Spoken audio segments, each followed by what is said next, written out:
안녕하세요. 오늘도 사연살롱을 찾아주셔서 감사합니다. 저는 40대 중반의 여성이에요. 몇 년 전에 두 번째 결혼을 했답니다.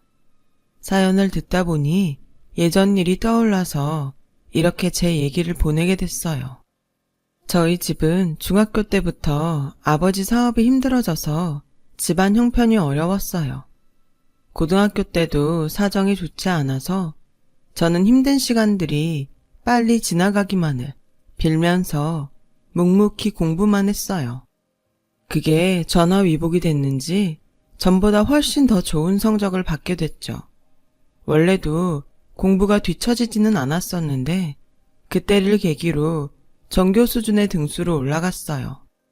그러자 저 때문에 등수가 밀려난 아이가 뒤에서 애들한테 제 험담을 하더라고요.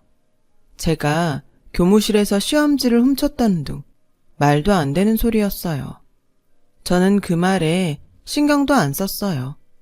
그 말을 그대로 믿고 저를 안 좋게 보는 애들보다는 아닌 애들이 훨씬 많았으니까요. 무난하게 좋은 대학에 갔고 저희 집 문제가 조금씩 풀리기 시작했어요. 예전처럼 풍족하지는 않았지만 월세에서 전세로 이사를 갈 수 있었어요. 이사하던 날은 온 가족이 다 기뻐했어요.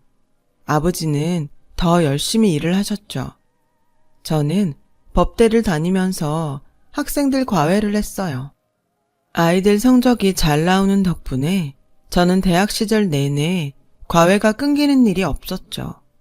저는 학교 수업에 과외에 사법고시 준비까지 매일 정신없는 날들을 보내다가 한 선배를 만나게 됐어요. 제가 대학교 4학년이었고 선배는 과 조교였어요. 밤 늦게까지 학교 도서관에서 공부를 하다가 가끔 조교 일을 도왔어요. 선배는 언젠가부터 저에게 호감을 표시해왔지만 저는 그 마음을 받아들일 수가 없었어요. 선배, 죄송한데 저는 지금 제 일들만으로도 벅차고 다른 걸 생각할 여유가 없어요. 너무 그러지만 말고 한번 생각해주면 좋겠어. 나도 이런 말 아무한테나 하는 사람 아니야. 라며 끈질기게 졸랐고 그 무렵 공부와 일에 지쳤던 저는 마음이 약해져서인지 그 사람의 말에 끌려 만남을 시작했어요. 처음에는 적당히 만나다가 헤어지겠지 하는 가벼운 기분으로 사귀었는데 그 사람과 있으면 마음이 편해져서인지 1년이 넘게 만남을 이어갔어요. 그러던 어느 날 그 사람은 저에게 청혼을 했어요. 나는 원래 변호사나 공무원 같은 건 마음에 없었어. 그래서 대학원에서 공부 좀 더 한 거고 이제 이렇게 대기업 인사팀도 들어가게 됐으니 서영이 너랑 결혼하고 싶어. 근데 난 계속 사법고시 준비하고 싶어. 결혼하면 그게 힘들 것 같은데. 걱정하지 마. 내가 너 계속 공부할 수 있게 도와줄게. 라고 자신 있게 말하는 모습을 믿었죠. 저와 그 사람은 양가 상견례부터 시작해서 계획대로 결혼 준비를 했어요. 그 사람은 아버지가 몇 년 전 돌아가시고 어머니만 있더라고요. 형제는 여동생이 한 명 있었는데 저보다 1살 어렸어요. 오빠랑 같은 대학 같은 과면 공부는 잘했나 보다. 조카가 머리 나쁠 일은 없겠네. 말하는 내용이나 무턱대고 반말하는 게 기분이 좋지는 않더라고요. 결혼식 당일이 돼서 식을 마치고 신혼여행을 떠날 시간이 돼서 양가 부모님에게 인사를 드리는데 신우가 시어머니 귀에 대고 뭐라고 하더라고요. 신우는 자꾸 저를 흘끔대며 얘기를 했고 시어머니는 점점 표정이 안 좋아졌어요. 신혼여행 내내 두 사람이 마음에 걸렸지만 크게 신경 쓰지는 않았어요. 제가 무슨 흠잡힐 만한 일을 한 게 없었으니까요. 그런데 신혼여행을 갔다 와서 시댁에 인사를 하러 갔더니 시어머니와 신우의 태도가 완전 변했더라고요. 두 사람은 저한테 노골적으로 찬바람을 쌩쌩 일으켰어요. 남편도 이상한 분위기를 눈치챘죠. 대체 두 사람 다 왜 이러는 거야? 우리가 뭐 잘못하기라도 했어? 오빠, 혹시 저 여자 학교 다닐 때 어땠는지 알고 결혼한 거야? 성적 올리려고 교무실에 들어가서 시험지 빼돌리고 그랬대. 그뿐만 아니라 저 여자네 집 완전 못 살아서 반지하에서 사는데 명품 가방 메고 다녀서 그것도 훔쳤다고 말 많았다더라. 저는 너무 기가 막혔어요. 오해예요. 갑자기 오른 성적 때문에 말도 안 되는 소문이었어요. 애들은 대부분 믿지도 않았고요. 제가 갖고 다녔던 명품 가방은 어릴 때 아빠 친구분한테 선물 받은 걸 학교 다닐 때 처음부터 갖고 다녔던 거예요. 누가 그런 얘기를 했는지 모르겠지만 저한테 한번 물어보기라도 했었어야죠. 내가 그쪽하고 같은 고등학교를 나왔더라고. 학년이 달라서 몰랐는데 결혼식에 온 내 친구가 당신 알아보고 나한테 얘기해 준 거야. 자기 언니가 같은 학년이었다는데 유연주라고 알아? 저는 기억도 안 나는 애여서 모른다고 했죠. 그랬더니 두 사람은 더 의심스러운 눈으로 저를 쳐다봤어요. 모르는 사람이 그런 일로 널 기억할 정도면 말 다 한 거 아니냐? 무엇보다 기분 나쁜 건 니네 집이 잘 사는 척하고 거들먹거렸다는 거야. 니네 친정집도 전세라며?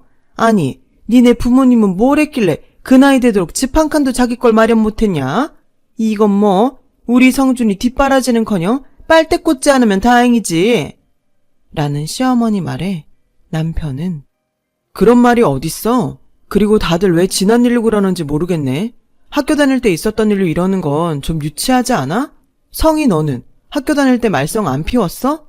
그리고 엄마, 장인어른 그런 분 아니야. 지금 하시는 일도 잘 되고 있고. 네 말이 맞다고 해도 나는 좀 그렇다. 뭔가에 된통 속은 기분이야. 내 말이 그거야, 오빠. 무조건 저 여자 편 들려고만 하지 말고 우리 입장에서 생각을 해보라고. 라며 두 사람은 막무가내였어요. 결국 험악한 분위기로 시댁을 나와서 신혼집으로 왔죠. 난 진짜 억울해. 오빠 그 말들 믿는 거 아니지? 난 정말 그런 적 없단 말이야. 다 지난 일인데 했으면 어떻고 안 했으면 어때? 지금이 중요하지. 네가 앞으로 어떻게 사느냐가 더 중요하고. 저는 너무 답답해서 정말 아니라고 했지만 남편은 반신반의하는 것 같았어요. 신혼생활은 시작부터 힘들었어요. 남편이 공부할 수 있게 해주겠다고 했지만 저를 아무 때나 불러대는 시어머니와 시누이 때문에 공부 시간을 제대로 가질 수가 없었어요. 남편은 처음엔 어떻게 조율해 보려고 하더니 곧 귀찮아했어요. 그건 네가 좀 알아서 요령껏 하면 되잖아. 엄마랑 성희가 불러도 집안일이 안 끝났다고 하든지 뭐든 네가 하기 나름 아니야? 어째 다른 일에는 똑 부러지는 것 같더니 이렇게 곰처럼 굴어? 그런 게 통했으면 내가 이런 말을 하겠어? 나한테 공부할 수 있게 해준댔잖아. 지금 이게 내 잘못이야? 나는 분명히 너 공부하라고 다른 일 안 해도 된다고 하잖아. 이건 전적으로 네가 엄마랑 손발이 안 맞아서 그런 거지. 자꾸 내 탓하지 마. 문제는 또 있었어요. 신우는 툭하면 저를 거짓말쟁이 취급하며 무시했어요. 새언니, 혹시 대학도 기부금 입학 이런 거 한 거 아니야? 아니지. 친정이 거지구나. 대체 그 대학은 어떻게 간 거야? 저는 시댁에 수시로 불려가서 파출부처럼 온갖 일을 하면서도 말도 안 되는 소리까지 들어야 했어요. 시어머니는 걸핏하면 친정을 얕보는 말을 했고 저는 스트레스가 있는 대로 쌓였어요. 당연히 공부는 머리에 들어오지 않았죠. 그렇게 결혼한 지 얼마 되지도 않아서 저와 남편 사이의 골은 깊어져 갔어요. 남편은 대놓고 제게 짜증을 내기 시작하는 거예요. 고시 공부한다고 해서 집에 있는 거 봐줬더니 맨날 불평이나 하고 공부도 안 하잖아. 이럴 거면 취직을 해. 요즘 너같이 집에서 노는 사람이 어딨어? 다 맞벌이 하는 시대에 나만 뼈 빠지게 벌어서 너 먹여 살리는 건 아니잖아. 나한테 고시 공부 시켜주겠다고 약속한 건 오빠야. 그걸 어머니랑 동생 핑계대고 네가 알아서 하라는 식인 거잖아. 여태까지 내가 공부할 수 있게 오빠가 해준 게 뭔데? 뭐? 일? 그래, 나도 일하고 싶어. 근데 내 일은 고시에 합격해야 할 수 있는 일이잖아. 내가 진짜 너한테 말 안 하려고 했는데 고시에 아무나 붙는 줄 알아? 너는 어떻게 네가 고시에 합격할 거라고 생각하는 거야? 넌 가만 보면 너 스스로를 너무 대단하게 생각하는 것 같더라. 나도 포기한 걸 너는 무슨 자신감으로 될 거라는 거야? 저는 뼛속까지 저를 무시하는 남편의 태도에 너무 화가 나고 억울했어요. 왜? 열심히 하면 되는 거지. 해보지도 않았는데 어떻게 그런 말을 해? 그러다가 그 사람의 속내를 알게 되는 일이 있었어요. 제가 친정에 가서 하룻밤 자고 온다고 했다가 밤 늦게 돌아온 적이 있었어요. 현관문을 여는데 거실 불이 환하게 켜져 있고 시끌벅적하더라고요. 남편과 웬 남자 셋이 제가 온 것도 모를 정도로 시끄럽게 떠들면서 술을 마시고 있었어요. 야, 성준이 너는 여자 집이 사업해서 돈 좀 있겠다. 나는 그런 거 하나도 없는 사람이랑 결혼해서 아주 짜증난다. 나도 짜증나. 걔네가 뭔 사업한다고 하길래 잘해본 건데 예전에 한번 쫄딱 망해서 완전 거지꼴이었다지 뭐야. 이제 겨우 먹고 살만하다고 하는데 이건 뭐 사는 집도 전세라는데 내가 당한 것 같아 아무래도. 이런 얘기 한 번을 안 하니 알 수가 있어야지. 니네 둘은 결혼하기 전에 처가 재정조사 철저히 해라. 밖에서 듣고 있던 저는 억장이 무너졌어요. 저는 너무 창피해서 그날 결국 집에 들어가지 못했어요. 근처 모텔에 들어가서 밤새 잠도 안 자고 펑펑 울기만 했죠. 나중에 들으니 그 남자들은 남편 고등학교 동창들이라고 하더군요. 남편과 동창들은 그렇게 같이 있으니까 무슨 날라리들 같았어요. 저는 남편한테 그날 말한 걸 따졌지만 꿈쩍도 안 하더군요. 오히려 제게 화를 내며 왜 남들이 얘기하는 걸 몰래 엿듣고 그래? 진짜 갈수록 이상한 행동만 하네. 아 진짜 기분 나빠. 앞으로 다신 그런 짓 하지 마. 그땐 가만히 안 있을 거야. 저는 그제야 제가 결혼을 잘못했다고 뼈저리게 후회했어요. 그리고 매일 이혼을 할지 말지 갈등하게 됐죠. 그러다가 신우이의 결혼 상대가 집에 오는 날이 다가왔어요. 원래 더 일찍 할 생각이었는데 저와 남편 결혼 때문에 미뤘다고 하더라고요. 저는 시어머니한테 불려가서 하루 종일 손님 맞을 음식을 준비했어요. 그런데 거실에서 시어머니가 전화통화하는 소리가 들렸어요. 성준이네? 걔를 무슨 소개를 시켜. 음식 다 만들었으면 얼른 지네 집에 보내야지. 어디 볼 데가 있어야 남 앞에 내놓기라도 하는 건데 진짜 집안부터 볼 거 하나도 없어. 성준이는 어쩌다가 저런 애한테 물렸는지 모르겠어. 저는 참지 못하고 거실로 나갔어요. 어머니, 지금 누구랑 통화하시는데 그런 말씀하세요? 볼 데가 없어서 내놓지를 못하다니 제가 무슨 물건인가요? 그리고 물리긴 누가 물려요? 오히려 제가 당했어요, 이 결혼. 라고 하자 시어머니는 저를 향해 핸드폰을 냅다 집어던지며 지금 누구한테 따박따박 말대답하는 거야? 아무리 천박하게 자랐다고 해도 시어머니 앞에서 할 말 안 할 말도 가릴 줄 몰라? 라며 소리를 질렀고 그때 마침 남편이 들어왔어요. 왜 또 소란이야? 서영이 너만 있으면 뭐가 이렇게 시끄러워? 중요한 날까지 이렇게 망치면 어떡해? 저는 더는 그 자리에 있을 수 없어서 앞치마를 벗고 시댁을 나왔어요. 뒤에서는 시어머니와 남편이 저를 비난하는 소리가 들렸지만 그런 말들은 무섭지 않았어요. 그저 한시라도 빨리 그곳을 벗어나고 싶은 마음뿐이었거든요. 집에 돌아와서 일단 짐부터 쌌어요. 저는 남편이 뭐라고 해도 듣지 않고 이혼하자는 말을 할 생각이었죠. 그런데 잠시 후 남편뿐 아니라 신우랑 시어머니까지 우르르 몰려왔더군요.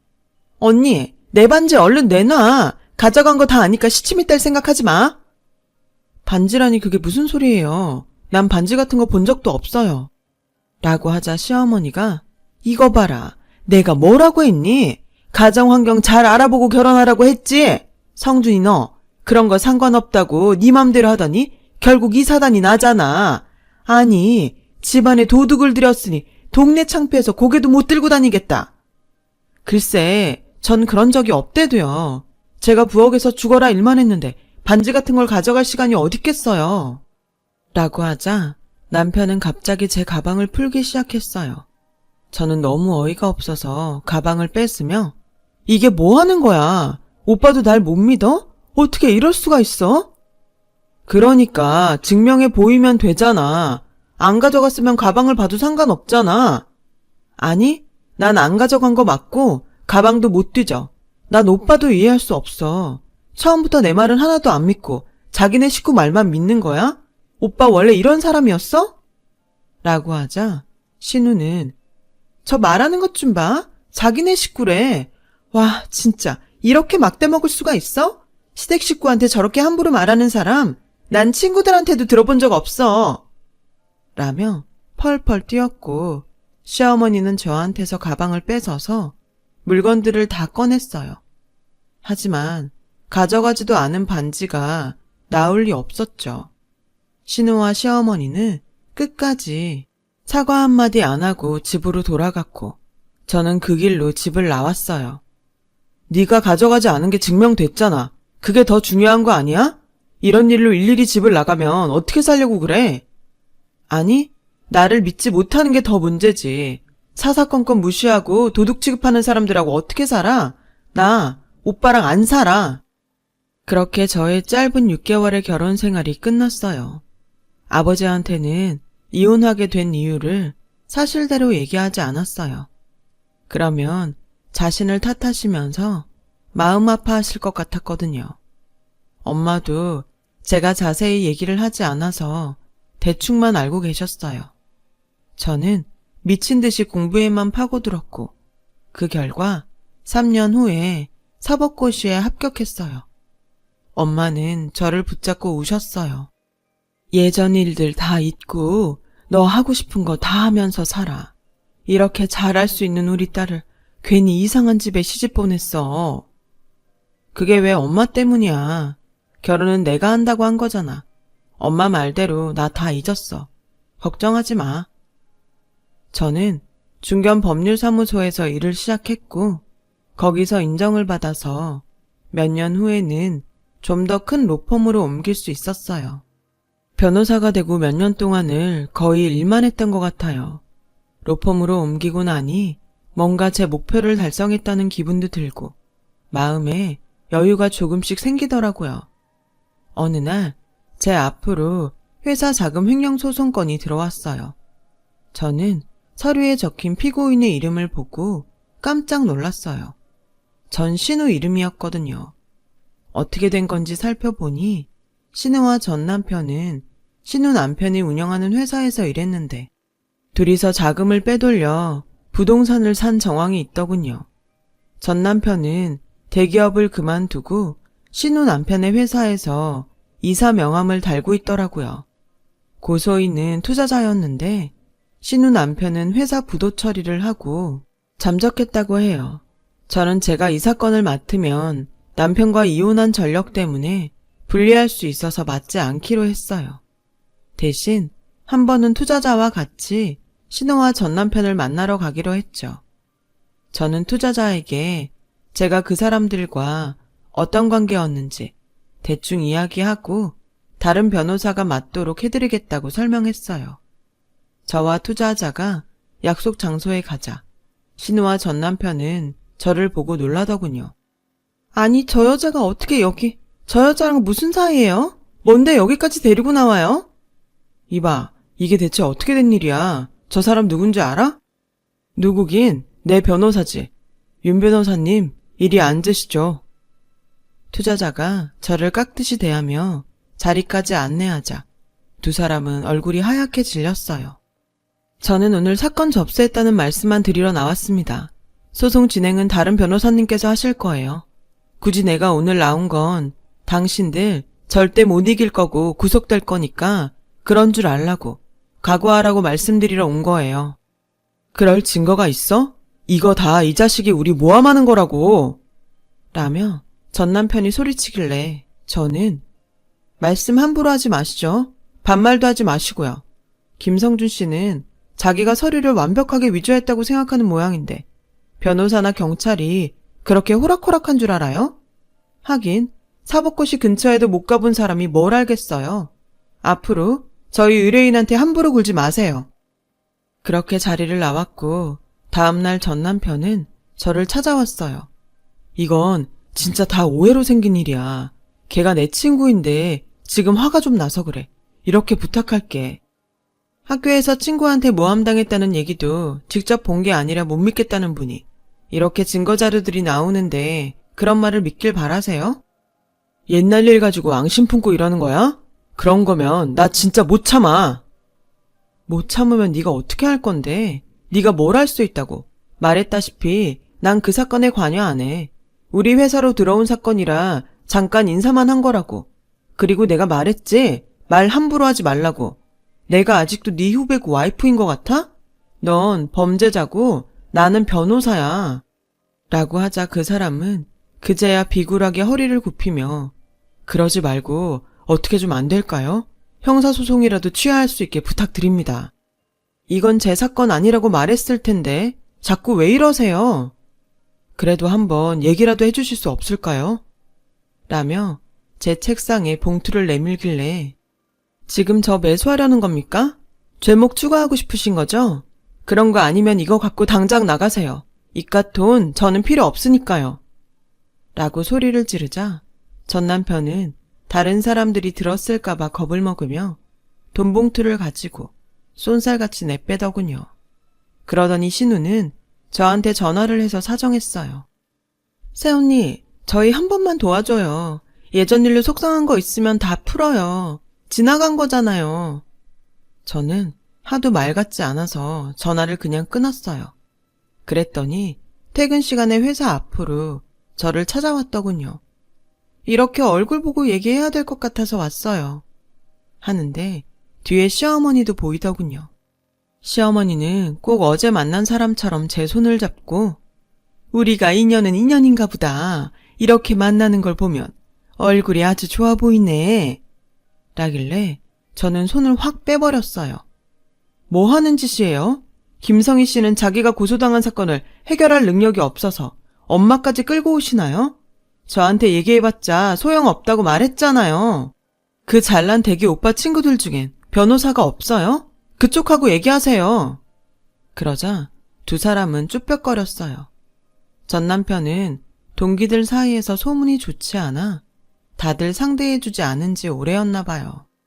저는 일부러 들으려고 하진 않았지만 같은 학교이다 보니 조금씩 알게 되는 게 있었죠.